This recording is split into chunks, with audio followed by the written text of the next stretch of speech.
Hello दोस्तों, स्वागत है आप सभी को one step to success channel में। हमारे कंप्लीट टीम की मदद से आज हम लोग बहुत वीडियोस को अभी तक अप्रॉक्स 21 वीडियोस को हमने डाला है और आप लोगों ने काफ़ी इंफॉर्मेटिव वीडियो को समझते हुए शेयर भी की। बहुत सारी चीज़ें हुई और बहुत लोगों का कमेंट भी आया कि हाँ, अभी जेड सर्टिफिकेट के ऊपर हमें वीडियो चाहिए। इसके अलावा एमएसएमई से रिलेटेड और डिफरेंट स्कीम्स के बारे में मुझे क्वेरीज आया कि हाँ सर बनाइए, इन्फॉर्मेशन चाहिए। तो चलिए आज का काफी इंटरेस्टिंग टॉपिक्स हम लेकर आए जो स्टार्टअप करने वाले हैं, बिजनेस से रिलेटेड जो आना चाहते हैं। बिजनेस में डिफरेंट स्कीम्स हैं जो गवर्नमेंट द्वारा चलाए जा रहे हैं। उस स्कीम में जो आना चाहते हैं उनके लिए डिफरेंट स्कीम में एक हमारा एमएसएमई भी आता है। इससे रिलेटेड हम आज कुछ इन्फॉर्मेशन आपको शेयर करने वाले जो कि काफी इंफॉर्मेटिव है। अगर आप बिजनेस करने के बारे में सोच रहे हैं, गवर्नमेंट के फंडिंग के बारे में सोच रहे हैं, तो इससे रिलेटेड और कुछ स्कीम भी है। इसके अंदर कुछ सर्टिफिकेशंस की बात करेंगे जो कि काफी जरूरत है, वो आपको लेना चाहिए और यह मैंडेटरी भी कर दिया गया है। जो कि आप अपना अकाउंट, करेंट अकाउंट जैसे ही ओपन करवाने जाते हैं फार्म के नाम से, तो वहां पे आपको एक मांगा जाता है जिसे हम उद्यम आधार बोलते हैं। वो हम लाइव प्रोसेस भी करके आपको दिखाएंगे नेक्स्ट वीडियो में। आगे हमारे साथ बने रहिए जिसमें हम आपको कंप्लीट डिटेल बताने वाले हैं एमएसएमई स्कीम से रिलेटेड, जो क्या फंडिंग्स होगा, क्या इतना अमाउंट आपको मिलेगा, उसमें कौन कौन से फाइनेंशियल पार्टनर्स हैं जो कि अमाउंट कंट्रीब्यूट करते हैं। तो चलिए हम लोग शुरू करते हैं एमएसएमई की जिसे micro small and medium enterprises की बात कर रहे हैं। माइक्रो स्मॉल मीडियम इंटरप्राइजेस, इसका पूरा नाम है माइक्रो स्मॉल मीडियम इंटरप्राइजेस। इसे सेंट्रल गवर्नमेंट और स्टेट गवर्नमेंट दोनों के द्वारा ऑपरेट किया जाता है।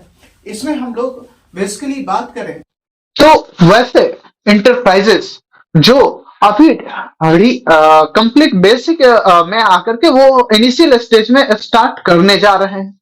अब ये बहुत सारे अलग अलग स्कीम के द्वारा फंडिंग करता है। जैसे हम बात करें कुछ कि इसमें आप माइक्रो लेवल से एक शुरुआत करेंगे स्टार्टअप। अब माइक्रो में क्यों आता है, ये टर्नओवर पे डिपेंड करता है, जो कि हम आगे भी आपको बताएंगे। टर्नओवर कितना से कितना होना चाहिए वो माइक्रो के कैटेगरी में आएगा, फिर मीडियम के कैटेगरी में आएगा, फिर आपका स्मॉल के कैटेगरी में कितना कितना फंडिंग, यानी कि आपका इन्वेस्टमेंट, आप जो इन्वेस्टमेंट करेंगे कैपिटल्स, जो जैसे फिक्स एसेट या फिर वर्किंग कैपिटल्स की बात करें, ये दोनों को कंट्रीब्यूट करके, दोनों को ऐड करने के बाद एक आपका प्रोजेक्ट कॉस्ट क्या आ रहा है, तो उस पर डिपेंड करेगा कि आप किस कैटेगरी में आते हैं। बट स्टार्टअप्स जो भी होते हैं वो हमारा माइक्रो इंटरप्राइजेस में आते हैं। अब जो इंटरप्राइजेस हमारे माइक्रो में आते हैं स्टार्टअप्स, उनके लिए फंडिंग है किस कैटेगरी वाइज, किस कैटेगरी में, suppose that OBC, general, SC, ST, या फिर हम बात करें महिला के रिगार्डिंग, या फिर जो पीएच है, फिजिकल हैंडीकैप जिसे आप बोलते हैं ना, जो तो उनके लिए क्या है, इसमें स्कीम में क्या सब्सिडी मिल रहा है, ये सारी डिस्कशन हम इसमें आगे वीडियो में करने वाले हैं, है ना। तो चलिए हमारे साथ बने रहिए। हम इसमें जो बात करेंगे, ये हमारा स्टार्टअप्स की जो हम बात करते हैं इन्वेस्टमेंट का, इस पे थोड़ा सा हम आपसे डिस्कस कर रहे हैं। माइक्रो इंडस्ट्री जो है वो 1 करोड़ से हम बात करें, आपका total investment 5 crore, less than 5 crore का आपका इन्वेस्टमेंट होगा। वो आपका इंडस्ट्रीज आपका आता है माइक्रो इंडस्ट्रीज में आता है। किस में आएगा? माइक्रो इंडस्ट्रीज में आता है। ये रजिस्ट्रेशन भी आपको माइक्रो ग्रुप्स में जाकर के करना होगा। अब हम बात करते हैं जो मीडियम इंटरप्राइजेस हैं, उनके लिए कितना इन्वेस्टमेंट का एक लिमिटेशन तय किया गया है। तो उसमें आपका 5 CR से लेकर के 50 CR तक इन्वेस्टमेंट होना चाहिए, ठीक है। अब इसमें 50 करोड़ तक का आपका कंप्लीट टर्नओवर होना चाहिए। इस पे आप अगर आ जाते हैं तो आपका इंडस्ट्री स्मॉल इंटरप्राइजेस के अंतर्गत रजिस्टर्ड हो जाता है। अब हम बात करें मीडियम, तो मीडियम में 50 CR से लेकर के 250 CR तक का इन्वेस्टमेंट टर्नओवर आपका हो जाता है। एनुअली टर्नओवर की बात करें, टर्नओवर आपका 50 करोड़ से लेकर के 250 करोड़ तक का अगर आपका हो गया तो आप आ जाते हैं मीडियम इंटरप्राइजेज के अंतर्गत। अब हम लोग बात करेंगे इसी में। चलिए, हम बात कर रहे थे कि ये माइक्रो, मीडियम और स्मॉल की हमने बात किया, ये इस कैटेगरी में आएंगे इंटरप्राइजेज। अब हम थोड़ा सा आपसे बात करेंगे कि हमें अमाउंट कितना मिलेगा इस प्रोजेक्ट्स के अंतर्गत अगर हमें अप्लाई करना है, तो इसके लिमिटेशन को थोड़ा सा हमें समझना है। तो देखिए, हम आपको बता दें कि हर एक प्रोजेक्ट, हर एक स्कीम का एक मैक्सिमम अमाउंट, एक मिनिमम अमाउंट मैन्युफैक्चरिंग सेक्टर्स की बात करें या फिर सर्विसेज सेक्टर का, दोनों का अलग अलग होता है। जैसे मैं आपको पिछले वीडियो में बताया था, वैसे इंडस्ट्री जो क्या कर रहा है, रॉ मटेरियल्स को फिनिश गुड्स में बदलने की प्रक्रिया पूर्णतः कर रहा है, वो आपका किस में आ रहा है, मैन्युफैक्चरिंग के सेक्टर्स में आ रहा है। सपोज दैट मैं बात करूं सर्विसेज के सेक्टर्स में। सर्विसेज के सेक्टर में कौन से इंडस्ट्रीज आते हैं, जैसे आपने एक ट्रांसपोर्ट सिस्टम खोला, ये आपका सर्विसेज सिस्टम, या फिर आईटी सेक्टर्स खोला जिसमें आप सॉफ्टवेयर बेच रहे हैं या फिर अन्य सर्विसेज दे रहे हैं या फिर मैन पावर हायरिंग कर रहे हैं, ये आपका सर्विसेज के कैटेगरी में आ जाते हैं। तो ये दोनों का अलग अलग लिमिटेशंस को तय किया है एमएसएमई। इसमें हम बात करेंगे फर्स्ट मैन्युफैक्चरिंग के इंडस्ट्री में।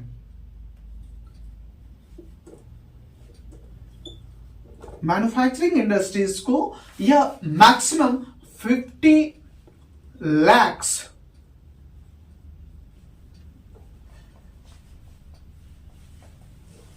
50 लाख रुपए मिलेंगे। अब हम सेकंड बात करें सर्विसेज में, इसमें आपको 20 लाख रुपया तक का लिमिटेशन तय किया गया है।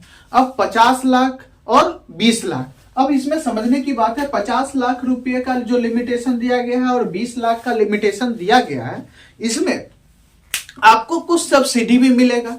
जैसा कि मैंने पहले ही बताया कि आपको कितना सब्सिडी मिलेगा, कुछ कैटेगरी वाइज भी इसमें डिफाइन किया गया है कि हाँ, रूरल में कितना मिलना है, अर्बन में कितना मिलना है, या फिर हम बात करें क्या, जो आपका कैटेगरी की बात करो तो उस पे आपका ओबीसी है तो उसमें कितना मिलेगा, जनरल है तो कितना मिलेगा, एससी एसटी है तो कितना मिलेगा, ये भी दायरा तय किया गया है। ठीक है, तो अब हम बात करेंगे उसी में। ठीक है, तो आई थिंक समझ में आ गया होगा, मैन्युफैक्चरिंग के लिए 50 और सर्विसेज के लिए 20 lakhs का ये लिमिटेशन है। आप इसको अप्लाई करेंगे, हम आपको आगे वीडियो में बताएंगे कि आप किस सेक्टर में अप्लाई करेंगे, कैसे अप्लाई करना, वो सारी चीजें मैं आपको बताने वाला हूं। वीडियो के लास्ट तक बने रहिए। ठीक है, तो चलिए, हम बात कर रहे थे आपके सब्सिडी का। तो यहां पे बात करें कैटेगरी वाइज, तो जनरल की बात कर ले रहे हैं, तो आपको 1 मिनट मैं इसको इरेज कर दूं। देखिए, बिजनेस को स्टार्टअप करने से पहले आपको कंप्लीट समझना बहुत जरूरी है।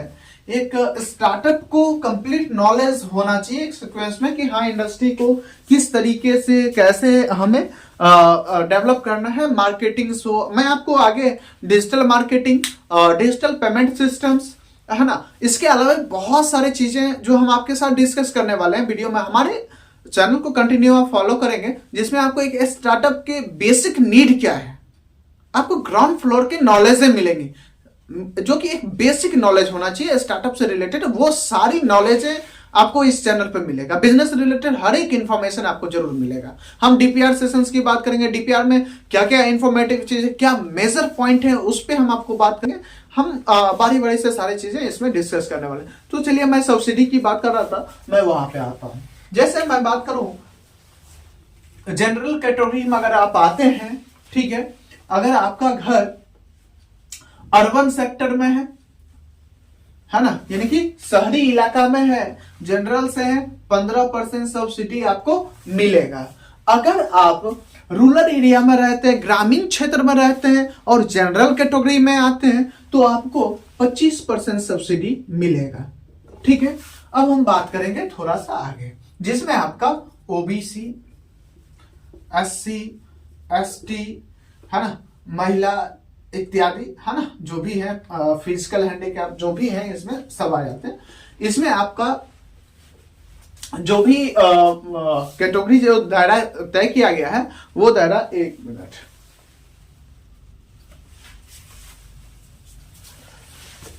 इसमें मैं आपको क्लियर कर दूं, महिला, जनरल, SC ST OBC है ना, पूरा मैं आपको डाल ही देता हूं, इसमें कंफ्यूजन नहीं रहेगा।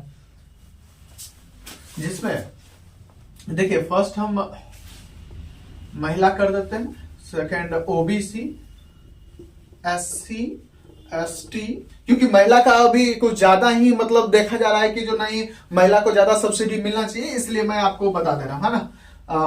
PH जो भी है, हाँ PS तक। अब इसमें मैं बता दूं कि आपको 25% तो मिलते ही मिलते हैं, लेकिन अगर शहरी क्षेत्र में तो 25% मिल जाता है। यानी कि आप देख रहे हैं, कंपेयर करेंगे जनरल वाले को, जो ग्रामीण क्षेत्र में मिल रहा था उतना परसेंट सब्सिडी आपको कहां मिल रहा है, आपको शहरी इलाका में भी मिल जा रहा है। अब हम वही बात करेंगे फिर यहाँ पे, तो इसमें 35% सब्सिडी आपको ग्रामीण क्षेत्र में मिलेगा। यानी कि ज्यादातर लोग तो गांव से ही है जो स्टार्टअप्स कर रहे हैं, तो उनको 35% सब्सिडी मिल जाता है। ठीक है, तो ये आपका सब्सिडी का क्राइटेरिया है कि हाँ इतना आपको मिलना है। अब हम बात करते हैं कि जो लिमिटेशन हमने बताया था 50 लाख मैन्युफैक्चरिंग सेक्टर्स के लिए, है ना, तो 50 लाख रुपया जो अगर आप सैंक्शन कराते हैं, तो वैसे इंडस्ट्री जो फूड सेक्टर या डिफरेंट सेक्टर में कोई मैन्युफैक्चरिंग कर रहा है, तो वो आपको कंप्लीट जो मैन्युफैक्चरिंग आप करेंगे, तो अगर आपका प्रोजेक्ट रिपोर्ट की बात करूं, जिसमें डिटेल प्रोजेक्ट रिपोर्ट पे मैं फिर एक वीडियो लेकर के आने वाला हूं, उसमें बताऊंगा कि स्टेप बाय स्टेप कि आखिर कैसे बनता है DPR। तो अगर आपका DPR 50 लाख का है, तो वो अगर आप कंप्लीट 50 लाख सैंक्शन हो जाता है बैंक से, तो आपको कंप्लीट 35% सब्सिडी तो होते ही है। अब इसके अलावा भी क्या होता है, MSME खुद वो मशीनरीज के ऊपर भी सब्सिडी का प्रावधान रखा है कि MSME खुद मशीन भी वो परचेजिंग के लिए वो अपना एक अलग प्रोसेस है, उस पर भी हम नेक्स्ट वीडियो लेकर के आएंगे, उसका क्या प्रोसेस है, कैसे सब्सिडी मिलते हैं। ठीक है, लेकिन आप 50 लाख अगर लेते हैं मैन्युफैक्चरिंग सेक्टर के लिए, तो डायरेक्ट आपको कितना मिलेगा, 35% सब्सिडी मिल जाएगा। ठीक है, यानी कि हम MSME में आते हैं, तो आपको अगर OBC है तो आपको डायरेक्ट 50 लाख का 35% आपको सब्सिडी मिल जाएगा। जनरल में 25% सब्सिडी आपको मिल जाए। एक्चुअली कैटेगरी वाइज भी थोड़ा सा डिफरेंस है, कोई ज्यादा बहुत बड़ा डिफरेंस नहीं है, 10% का डिफरेंस इसमें आता है कि कैटेगरी वाइज थोड़ा सा बेनिफिट्स मिल जाते हैं, लेकिन हाँ इसमें कोई महिला का अलग कोई प्रावधान नहीं है ना। तो चलिए हम बात कर रहे थे, आपको थोड़ा सा बता दें इसके क्रेडिट जो फाइनेंस के सेक्टर्स में जो इनके अलग से बनाया गया है स्कीम को हैंडल करने के लिए डिपार्टमेंट की बात करें, तो CGTMSE जो है, मीन्स बात करें credit grant trust fund for MSMEs, ये क्या करता है कि ये एक असिस्टेंट की तरह काम करता है कि ये ऑर्गेनाइजेशन MSME को आपके प्रोजेक्ट्स को कंप्लीट एनालिसिस करके ये गवर्नमेंट को दे देती है, आपको डॉक्यूमेंटेशन में हेल्प करती है, और फाइनली आपके प्रोजेक्ट को जैसे ही सबमिशन हो जाता है, तो आपको आसानी से क्या होता है, लोन मिल जाता है। इसमें आप देख रहे होंगे लोन क्रेडिट ग्रांट की बात करें, अगर इसके द्वारा आप आते हैं लोन लेने के लिए, मतलब अगर ये ट्रस्ट अगर आपको आपके प्रोजेक्ट का प्रोसेस करके फिर गवर्नमेंट को सबमिट कर रहा है, तो वहां पे क्या होता है, आपको किसी भी प्रकार का, चाहे वो लिक्विड हो या फिर आप लैंड की बात करें, किसी भी प्रकार का मॉर्गेज देने की आवश्यकता नहीं होती है। विदाउट मॉर्गेज आपको लोन क्या होता है, सैंक्शन हो जाता है। जो भी पार्टनर्स होते हैं, चाहे फाइनेंशियल बैंक्स होंगे, वो आपको आसानी से कर देते हैं, क्योंकि ये आपका क्या होता है, आपका ग्रांट ये खुद ही हैंडल कर देता है। ठीक है, इसलिए वहां पे आपको आसानी से मिल जाता है। यहाँ पे किसी प्रकार का आपको लैंड को गिरवी रखने का या फिर कुछ अमाउंट को लिक्विड फंड को वहां पे डालने की ऐसा कुछ जरूरत नहीं होता है। ठीक है, तो इसलिए आपको मैं तो यही सजेस्ट करूंगा कि इस स्कीम के तहत अगर आप आते हैं तो आपको मिल जाता है। हाँ, अगर आपको मैक्सिमम अमाउंट चाहिए, 50 लाख का अमाउंट आपको लेना है मैन्युफैक्चरिंग सेक्टर्स के लिए, तब इसमें आए, है ना। नहीं तो अब हम बात करते हैं इसके असिस्टेंट के, फाइनेंशियल क्रेडिट के असिस्टेंट के तौर पे इसके अलावा भी प्रोजेक्ट्स हैंडल होते हैं, जो कि हम बात करें बैंकों के द्वारा बहुत ही आसानी से आपको मिल जाएगा। प्रधानमंत्री मुद्रा योजना, है ना, ये PMMY जो है, ये आपको बैंक बैंक के द्वारा क्या होता है, आसानी से आप बैंक में डायरेक्ट जाएंगे। बैंक के द्वारा आप देखिए, इसमें एक चीज है समझने की कि आप किसी बिचौलिया के साथ अगर आप जाते हैं तो वहां पे आपको जितना अमाउंट मिलेगा, फिर उसमें से कितना आपको बच पाएगा ये भी कहना मुश्किल होता है ना। मेरा तो एक सजेशन होता है, देखिए आप एक स्टार्टअप है, आप खुद से आप वहां पे जाइए, आपको खुद से भाग दौड़ करना पड़े कोई दिक्कत नहीं है, लेकिन आप प्रोसेस सिस्टम को समझ पाएंगे और प्रॉपर डॉक्यूमेंटेशन आपको समझ में आएगा। हाँ ये गलत है, इसको बनाना है, ये गलत है। जब आप एक कंप्लीट डॉक्यूमेंटेशन को समझ पाएंगे तो आप अपने बिजनेस का नेचर समझ पाएंगे कि हाँ हमने जो आइडिया या फिर मैंने प्लान किया, मेरा जो प्रोजेक्ट्स है वो उसमें क्या डॉक्यूमेंट्स की नीड है, उसके क्या वैल्यू है, ये समझ में आएगा, है ना। हाँ इसमें आपको 10 लाख 20 लाख 15 लाख की जब जरूरत है तो इसमें आप बैंक के साथ जा सकते हैं। तो प्रधानमंत्री मुद्रा योजना के तहत आपको आसानी से 10 लाख तक का लोन मिल जाता है। इसमें हाँ इसमें एक और चीज है कि 10 लाख तक का अगर आप लेते हैं लोन तो इसमें किसी भी प्रकार का मॉर्गेज की ये नहीं की गई है। हाँ बशर्ते एक चीज है कि बैंक को आपके ऊपर ट्रस्ट होना चाहिए, आप कभी फ्रॉड नहीं किए हों, आप जो कभी ईएमआई लिए होंगे कोई भी चीजें तो उसमें कोई फ्रॉड या कुछ भी आपके नाम पे क्लेम ना हो, क्रेडिट आपका खराब ना हो बैंक के साथ, तो वो आसानी से 10 लाख तक विदाउट मॉर्गेज का करने का प्रावधान है। वो अगर उनका ट्रस्ट रहा तो वो कर देंगे, क्योंकि एंड ऑफ टाइम क्या होता है कि बैंक को उनकी जिम्मेवारी हो जाती है कि जो हाँ रिस्पॉन्सिबिलिटी रहती है कि फिर हम उसको रिटर्न कैसे लें। तो उनको ट्रस्ट रहा तो वो कर देंगे, नहीं तो आपको फिर मॉर्गेज दे करके या जैसे भी है वो आपको वहां पे अंडरस्टूड करके सही करना होता है। अब हम बात करेंगे स्टैंड अप इंडिया स्कीम के तहत भी आपको अमाउंट मिल जाते हैं। हाँ अब इसके तहत भी जाकर के आप अप्लाई करके डायरेक्ट डॉक्यूमेंट वेरिफिकेशन प्रोसेस में जो भी इसका प्रोसेस है उसमें आकर के आप क्या कर सकते हैं, लोन को वेरीफाई करवा सकते हैं। तो ये सारे इसके को पार्टनर्स हैं जो कि डॉक्यूमेंटेशन से लेकर के फंडिंग फाइनेंशियल सारे सपोर्ट्स करते हैं। तो आप जो भी आसान लगे आप अपने प्रोजेक्ट्स को पहले डेवलप करवाइए, प्रोजेक्ट बनवाइए, प्रोजेक्ट बनवाने के बाद आप उसको एनालिसिस कीजिए और फिर बैंक पार्टनर के साथ जो भी बैंक में आपको लग रहा है कि हाँ यहाँ पे हो सकता है क्रेडिट आपका अच्छा है, आप उसके साथ मिलिए, उनसे बात कीजिए, मैनेजर के साथ मिलिए। हाँ बट आपका कैसे बात करना है, किस तरीके से आपको अपने प्रोजेक्ट को प्रेजेंट करनी है ताकि मैनेजर केस होकर के आपके प्रोजेक्ट ऐसा प्रोजेक्ट आपके प्रोजेक्ट में दम होना चाहिए। ऐसा नहीं कि बगल वाला भी अचार बना रहा है हम भी अचार बनाएंगे हमको दे दीजिए, फिर मार्केट होना चाहिए।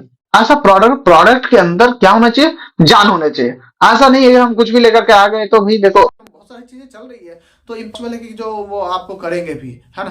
तो प्रोडक्ट प्लस आपके प्रोजेक्ट में जान हो जाए, कंप्लीट प्रोजेक्ट जो आप बनाए उसमें जान होना चाहिए कि हाँ हमें 10 लाख ही चाहिए बट हम उसको इस तरीके से रिकवर कर लेंगे, मार्केट हमारे पास ये है, मार्केट एनालिसिस रिपोर्ट क्या होना है, ये सारी चीज जब रिसर्च के साथ देंगे और अच्छे से प्रेजेंट कर पाएंगे तो कहीं कहीं कि 90% तो चांसेस होता है कि आपको आसानी से लोन ग्रांट हो जाएगा, है ना, पासेस हो जाएंगे। तो चलिए आज के लिए इतना ही इन्फॉर्मेशन एमएसएमई से रिलेटेड, फिर मिलते हैं नेक्स्ट वीडियो में। धन्यवाद।